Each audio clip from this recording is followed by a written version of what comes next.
انسان غلطی کرتا ہے اور معافی مانگ لیتا ہے، لیکن قبرستان میں کی گئی بے ادبی کی معافی نہیں ملتی، وہاں صرف سزا ملتی ہے۔ میرے دوست نے مکلی کی ایک سنسان قبر پر مذاق میں تھوک دیا تھا۔ 2 گھنٹے بعد واپسی پر چلتی گاڑی میں اس نے میری گردن پکڑ لی۔ جب میں نے اسے دھکا دیا اور اس کی طرف دیکھا، وہ میرا دوست نہیں تھا۔ اس کی آنکھیں سفید ہو چکی تھی اور اس کے منہ سے عورت کی آواز میں گالیاں نکل رہی تھیں۔ آج کی کہانی کمزور دل والوں کے لیے نہیں ہے۔ میرا نام باسط ہے۔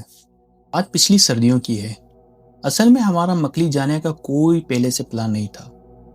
ہم 4 دوست، میں، کمال، فہد اور آصف، بس رات کو لانگ ڈرائیو کے لیے نکلے تھے۔ رات کے تقریباً 1 بج رہے تھے۔ روڈ سنسان تھا۔ تبھی فہد، جو فرنٹ سیٹ پر بیٹھا تھا، اس نے شرارت میں کہا، یار روڈ پر تو مزہ ہی نہیں آ رہا۔ سنا ہے مکلی میں رات کو رونق لگتی ہے، چلو آج وہیں چیک کرتے ہیں۔ ہم نے منع کیا لیکن وہ ضد کرنے لگا۔ خیر، ہم نے گاڑی مکلی کی قدیم قبرستان کے باہر پارک کی اور اندر چلے گئے۔ گھومتے گھومتے ہم قبرستان کے اس حصے میں نکل گئے جو بالکل ویران تھا۔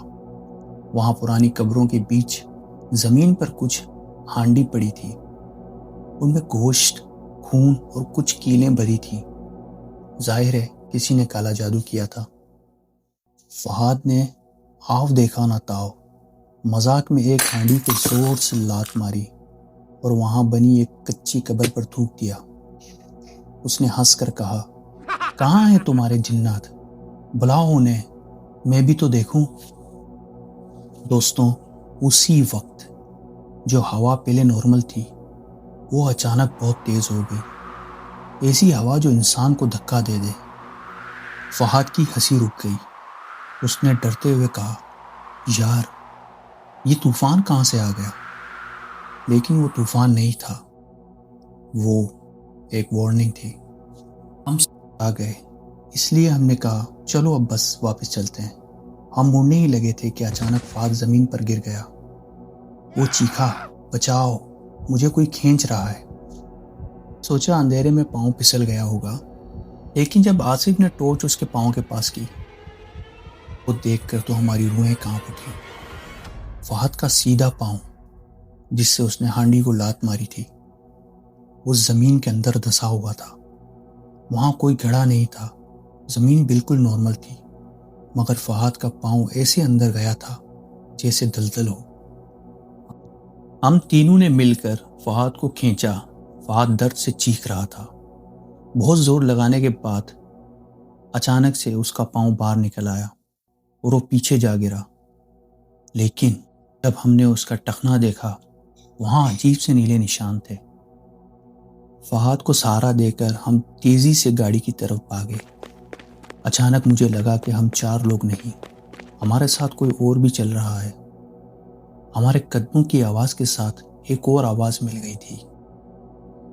یہ پائل کی آواز تھی۔ آصف نے ڈرتے ہوئے پیچھے مڑ کر دیکھا۔ وہاں دور اندھیرے میں ایک لمبا سایہ کھڑا تھا۔ آصف چلایا، بھاگو۔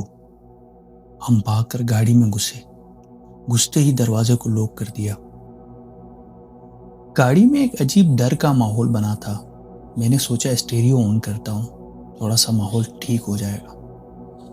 جیسے ہی میں نے ساؤنڈ سسٹم آن کیا، اس میں سے گانا نہیں، عجیب سی کھرکھراہٹ آ رہی تھی، اور پھر اس شور میں سے ایک آواز سنائی دے رہی تھی۔ وہ سندھی زبان میں تھی، یہ میرا ہے۔ میں نے پلیئر بند کیا لیکن آواز بند نہیں ہوئی، اور تبھی فہد نے سر اٹھایا۔ فہد، جو اب تک چپ تھا، اپنا ڈیش بورڈ کھرچنے لگا۔ اس نے گردن نیچے جھکا کر ایک دم عورت کی آواز میں کہا، جو ہمیں بالکل سمجھ نہیں آ رہا تھا۔ یہ سن کر ہم سب سن ہو گئے۔ پیچھے بیٹھے آصف نے جیسے ہی اسے چھوا، فہد نے اس کا ہاتھ پکڑ لیا اور اتنی طاقت سے پکڑا کہ آصف کی چیخیں نکل گئی۔ فہد نے جھٹکے سے اپنا سر اٹھایا۔ یا خدا، اس کی آنکھیں سفید ہو چکی تھیں، منہ سے جھاگ نکل رہا تھا۔ وہ چلا رہا تھا، سب کو لے جاؤں گی۔ میں نے گاڑی میں پڑی پانی کی بوتل پر آیت الکرسی پڑھی، پڑھ کر اس کے منہ پہ اس کے چھینٹے مارے۔ جیسے ہی پانی لگا، فہد کے جسم سے دھواں نکلنے لگا اور وہ بے ہوش ہو گیا۔ ہم اسے اس کے گھر لے آئے اور مولانا صاحب کو بلایا۔ مولانا صاحب نے کمرے میں آتے ہی دروازہ بند کیا۔ مولانا صاحب کچھ پڑھ رہے تھے۔ کمرے میں گہرا سناٹا چھایا ہوا تھا۔ تھوڑی دیر بعد انہوں نے فہد کے چہرے پر دم کیا اور پانی پلایا۔ فہد کا جسم ڈھیلا پڑ گیا اور وہ سکون سے لیٹ گیا۔ جانے سے پہلے مولانا صاحب نے کاغذ پہ کچھ لکھا اور کہا کہ اس کا تعویذ بنا کر اس کو پہنا دیجیے اور اسے ابھی کچھ دن اکیلا مت چھوڑنا۔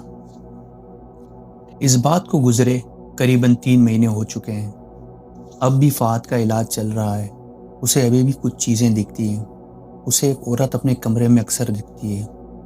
فہد باہر سے تو ٹھیک ہے، لیکن حقیقت کچھ اور ہے۔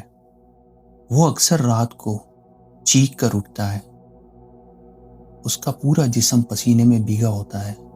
وہ اپنے کمرے کے کونے میں اشارہ کر کے کہتا ہے کہ وہ وہاں کھڑی ہے، وہ مجھے دیکھ رہی ہے۔ جب ہم لائٹ جلاتے ہیں تو وہاں کوئی نہیں ہوتا، لیکن فہد قسم کھاتا ہے کہ وہ عورت آج بھی وہیں ہے اور خاموشی سے اسے گھورتی رہتی ہے۔ دوستوں، قبرستان زندہ لوگوں کی جگہ نہیں ہے۔ اللہ ہم سب کو اپنے حفظ و امان میں رکھے۔ اپنا خیال رکھیے گا۔ اللہ حافظ۔